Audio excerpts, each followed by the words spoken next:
एक बार की बात है, दयालपुर गांव में चंदन नाम का एक दूध वाला रहा करता था। उसके पास एक गाय थी। वह गांव गांव जाकर दूध बेचा करता था। हर किसी को चंदन से दूध लेना पसंद था, क्योंकि चंदन का दूध सबसे गाढ़ा और शुद्ध होता था।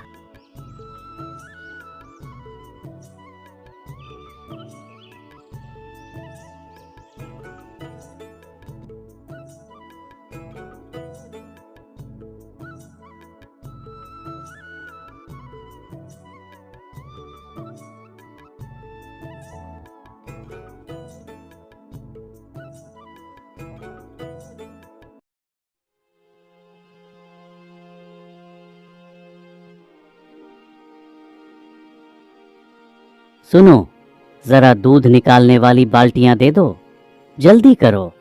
पता नहीं आज कैसे ज्यादा देर तक आंख लग गई। सूरज निकल चुका है, पूरे गांव में दूध देने जाना है। मैंने पहले से ही तबेले में बाल्टियां निकाल कर रख दी है। आप जल्दी से दूध निकालना शुरू कर दीजिए।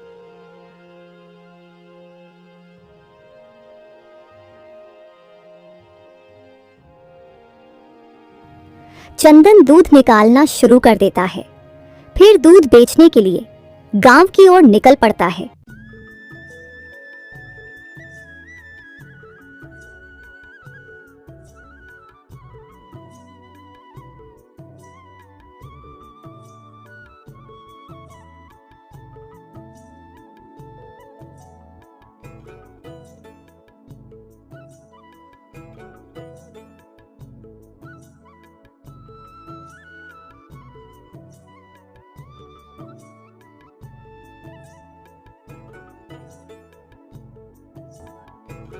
चंदन बेटा, जरा इसमें 1 किलो दूध कर देना।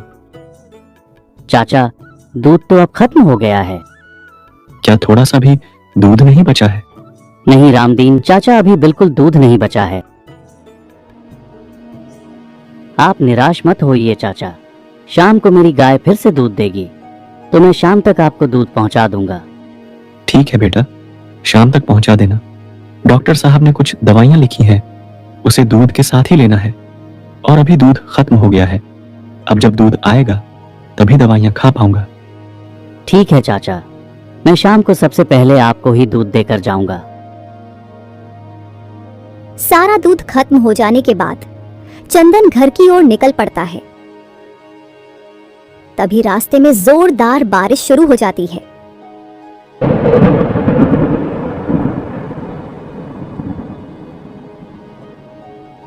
चंदन एक पेड़ के पास अपने दूध की बाल्टी के साथ खड़ा हो जाता है और बारिश बंद होने का इंतजार करता है।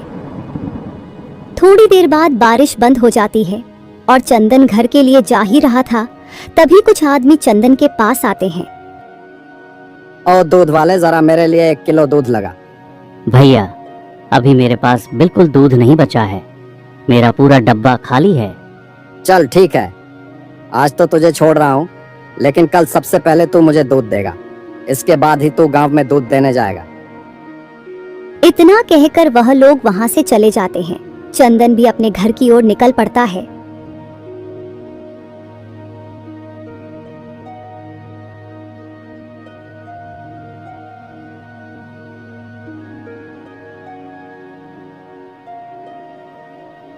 अजी, आपको इतनी देर कैसे हो गई आज?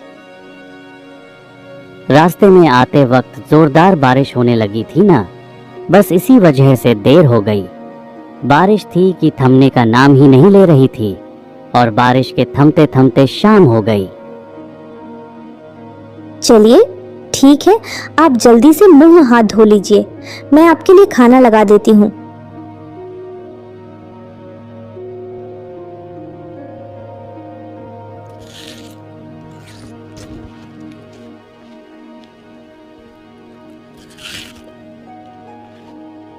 अरे सरला, गया ने दूध दे दिया क्या? मुझे दूध देने रामदीन चाचा के घर भी जाना है। हाँ, दूध दे दिया है और मैंने निकाल भी दिया है।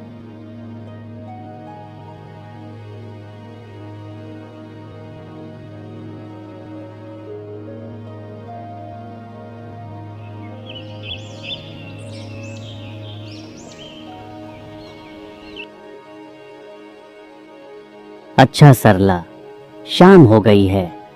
मैं गांव में दूध देने जा रहा हूँ। आज रामदीन चाचा को दूध नहीं मिल पाया था, तो सबसे पहले उन्हीं को दूध देने जाऊंगा। अगर आप रामदीन चाचा के घर जा ही रहे हैं तो उनके बाग में से थोड़ी इमली लेते आना। आज मेरा बड़ा मन कर रहा है इमली की चटनी बनाने का। रामदीन चाचा के बाग की इमली बहुत ही स्वादिष्ट होती है। अच्छा ठीक है, मैं आते वक्त ले आऊंगा।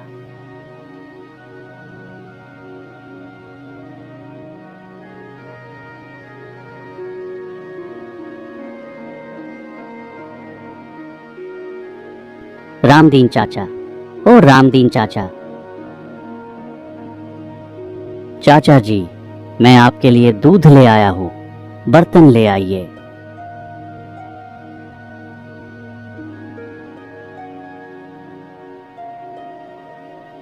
धन्यवाद बेटा। मुझे तो लगा कि बारिश इतनी तेज हो गई थी, इस कारण तुम आज आओगे ही नहीं। कैसी बात करते हो रामदीन चाचा, आखिर मुझे तो आना ही था। आपको दूध के साथ दवाइयाँ जो लेनी थी, चाहे बारिश हो या आंधी, मैं तो दूध देने आपको जरूर आता। ठीक है बेटा, तुम्हारा भला हो। रामदीन चाचा, वह जरा सी इमली मिल जाएगी क्या? सरला का बड़ा मन कर रहा था इमली की चटनी बनाने का। उसको आपके बाग की इमली बहुत ही ज्यादा पसंद है। हाँ बेटा, क्यों नहीं, तुम यहीं पर रुको, मैं अभी लेकर आता हूँ। ये लो बेटा, ये बहुत ही खट्टी है। चटनी बनाते वक्त इसमें थोड़ी सी चीनी मिला लेना, बहुत ही स्वादिष्ट चटनी बनेगी।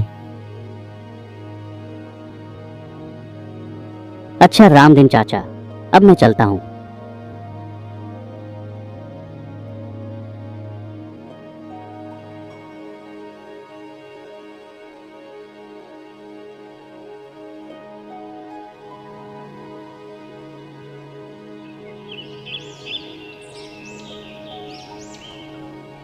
अगली सुबह फिर चंदन दूध देने गांव की ओर निकल पड़ता है।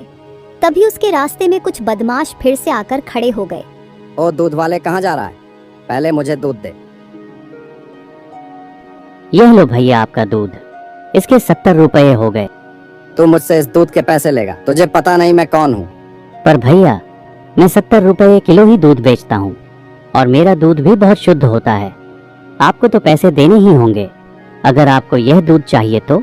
देख दूध वाले, मुझसे ज्यादा बहस मत कर, वरना तेरे लिए बहुत भारी पड़ सकता है। कुछ जानता नहीं है क्या मैं कौन हूँ? अभी के अभी तेरी पूरी दूध की बाल्टी के साथ तुझे भी पटक दूंगा। इतना कहकर वे बदमाश दूध लेकर वहां से चले जाते हैं। अजीब लोग हैं, सामान के पैसे भी नहीं देते। न जाने इनको हम गरीबों के पैसे मारकर कौन सा सुख मिल जाएगा। चंदन गांव की ओर निकल पड़ता है और पूरे गांव वालों को दूध बेचता है। चंदन भैया, मुझे 2 किलो दूध दे देना। माफ करना शीला बहन, आज तो दूध बहुत जल्द ही खत्म हो गया। अब शाम को ही दूध मिल पाएगा। चंदन भैया, मेरी माँ ने तो आप 2-4 गाय और खरीद लीजिए, ताकि हम गांव वालों को दूध के लिए शाम तक का इंतजार ना करना पड़े। हाँ शीला बहन, मैं भी यही सोच रहा हूँ। सारा दूध बेचने के बाद चंदन घर के लिए निकल जाता है।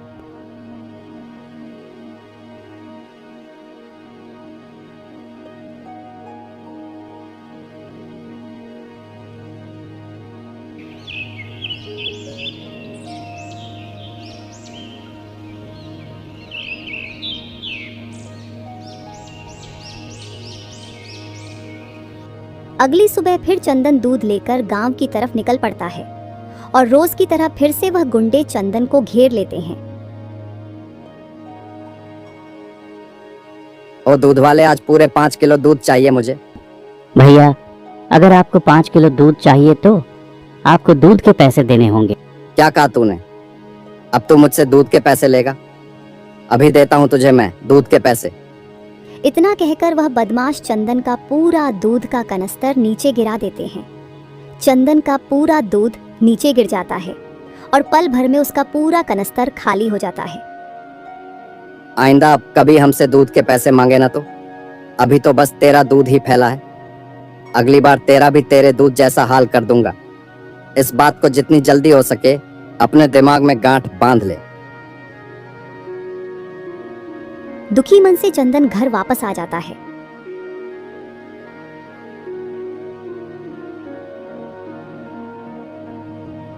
जी आ गए आप। आज तो आप बहुत ही जल्दी आ गए। और आपके कपड़े इतने गंदे कैसे हुए? क्या हुआ? चंदन सरला को सारी बात बताता है। बेड़ा गर्क हो जाए उन बदमाशों का जो हम गरीबों को सताते हैं। अरे पैसे नहीं है तो दूध मत पियो। ये क्या बात हुई भला? देखिए, मुझे लगता है आपको इसकी शिकायत करनी चाहिए। हमारे गांव के पास जो थाना है वहां चलकर हम उनकी शिकायत करते हैं। ऐसे तो ये हमें जीने नहीं देंगे। चंदन सरला की बात मानकर गांव के थाने जाता है और वहां पर उन बदमाशों की शिकायत करता है। ठीक है चंदन, तुम घर जाओ, उन गुंडों को हम देखते हैं। अब वह तुम्हें परेशान नहीं करेंगे। पुलिस वाले अपने कुछ आदमियों को गुंडों को पकड़ने के लिए भेजते हैं।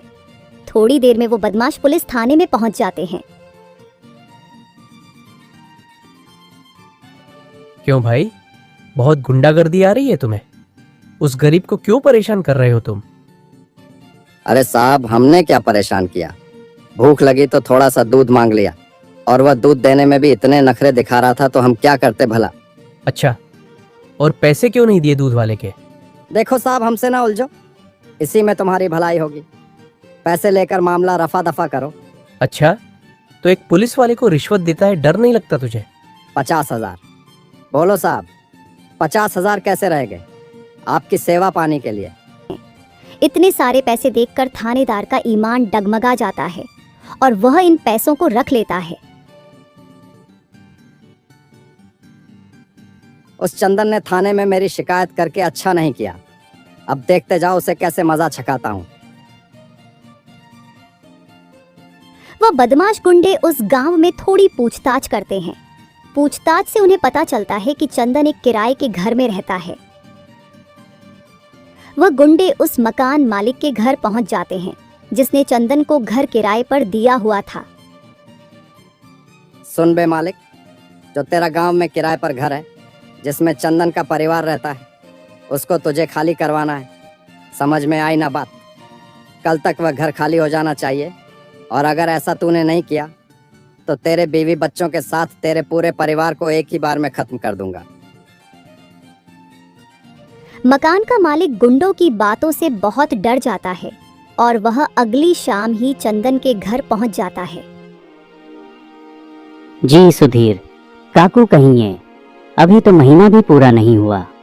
मैं तुम्हारे पास किराया लेने नहीं आया हूँ, बल्कि तुम्हें यह बताने आया हूँ कि कल तक यह घर खाली हो जाना चाहिए।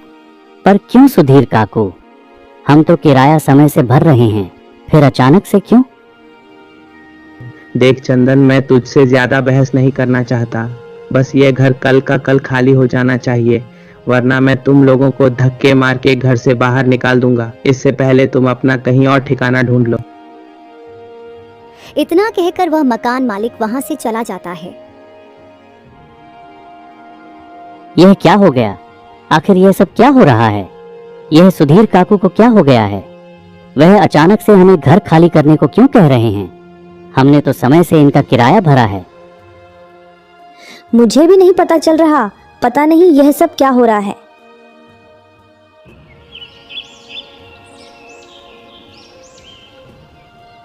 सुबह हो जाती है। वह बदमाश चंदन के घर पहुंचते हैं।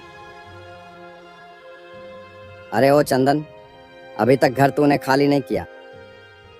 तुम सब तो जेल में थे ना? भला किसकी हिम्मत जो हमें जेल में रख सके? तुझे आज ये घर खाली करने को कहा था ना, अभी तक तूने ये घर खाली क्यों नहीं किया? अच्छा, तो तुमने हमारा घर खाली करने के लिए सुधीर काका को उकसाया है? अरे ओ चंदन, मुझसे ज्यादा जबान मत लड़ा, वरना तेरे लिए अच्छा नहीं होगा। सुनो, इसके सारे सामान को और इसके बीवी बच्चों सबको घर से बाहर निकालो। गुंडे चंदन के सामान के साथ उसके पूरे परिवार को घर से बाहर निकाल देते हैं। चंदन का परिवार बहुत दुखी था। चंदन को कुछ समझ नहीं आ रहा था वह क्या करे। रात होने वाली थी और चंदन का रहने को कहीं ठिकाना ना था।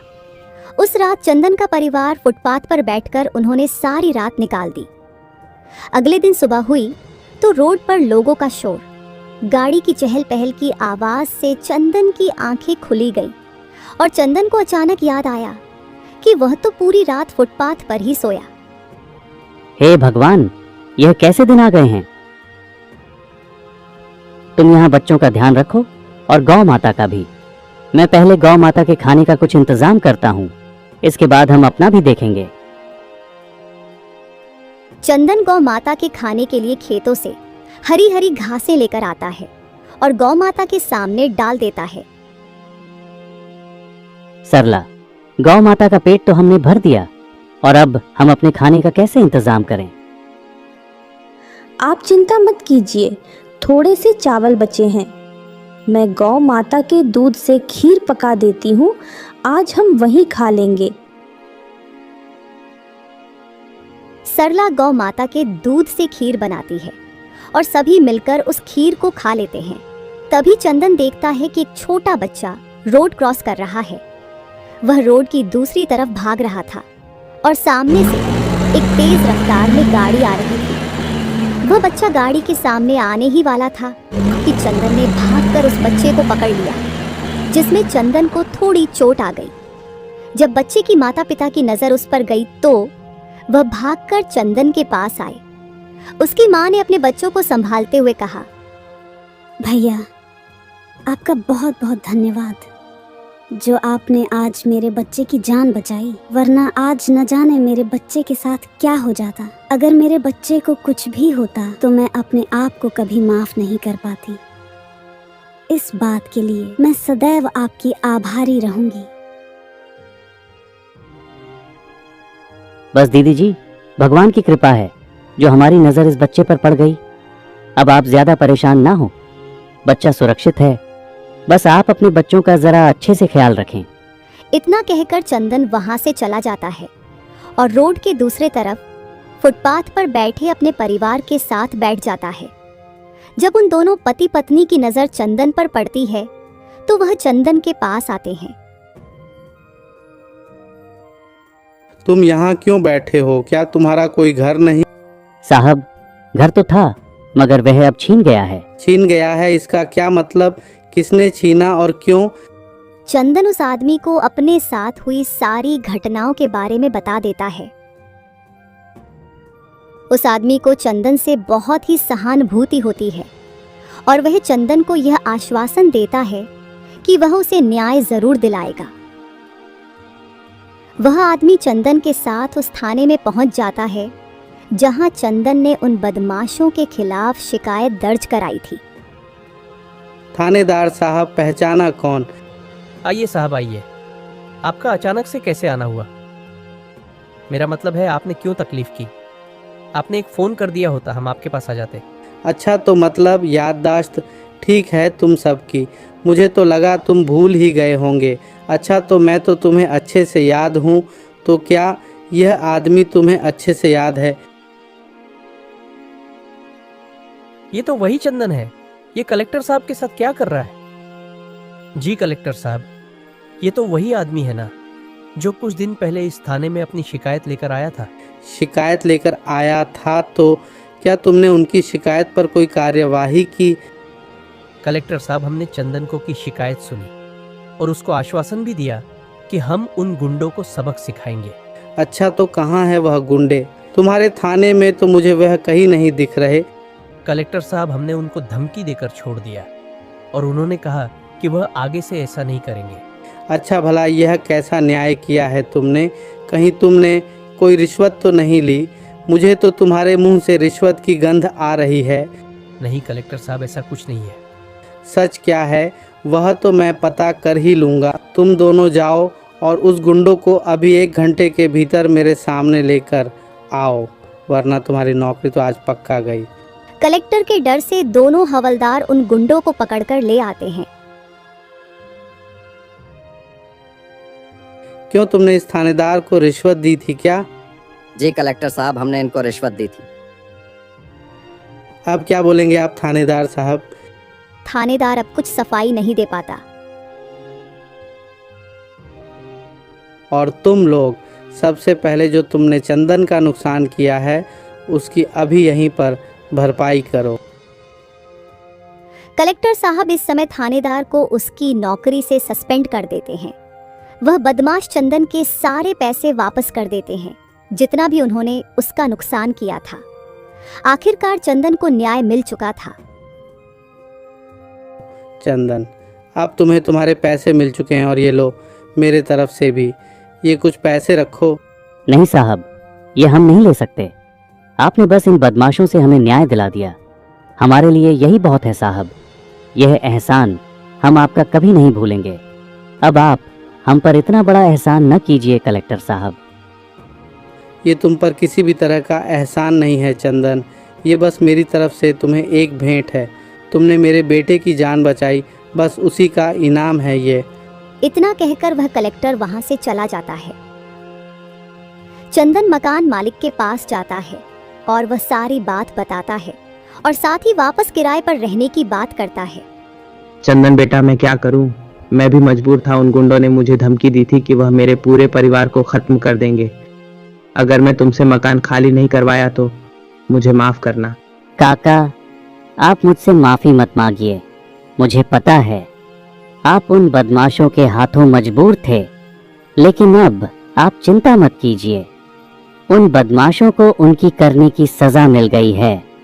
अब उनकी बाकी की जिंदगी सलाखों के पीछे गुजरेगी। अगर ये बात सच है चंदन बेटा, तो ये लो घर की चाबी। अब तुम उस घर में दोबारा से रह सकते हो। चंदन अब वापस अपने घर में आ चुका था। आखिरकार चंदन के साथ न्याय हुआ और उसको व्यापार करने का एक अवसर भी मिला। कलेक्टर ने उसे काफी पैसे दिए थे, जिससे चंदन ने एक दुकान खोली और अब चंदन दुकान में दूध बेचता करता था। गांव के लोग दुकान जाकर चंदन से दूध लिया करते थे। इस तरह एक बार फिर चंदन का व्यापार अच्छा खासा फलने फूलने लगा